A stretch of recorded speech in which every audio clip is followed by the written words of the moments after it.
minangka tandha yekti pring guru Nabi Nira ya garwa Nira ya Imam Nira banyak lelomban ing madyaning bebrayan agung. Paripurna gaya ambisi sampanipun ingkang raka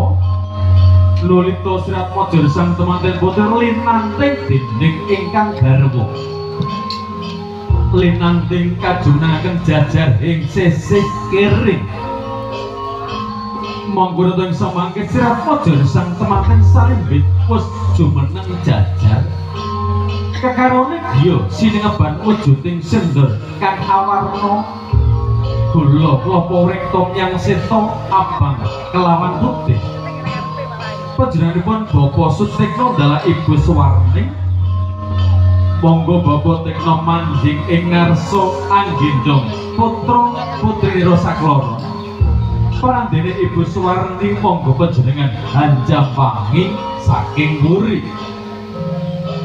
sayanipun kadang pinulya kadang sentana menika pratandha bilih panjenenganipun Bapak Sutikna dalah Ibu sampun ana tepi jejering merda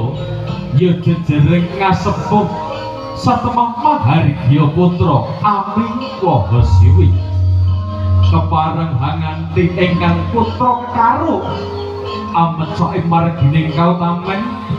karben kekarone datang nalisir saking angger unggering bebener satemah hayu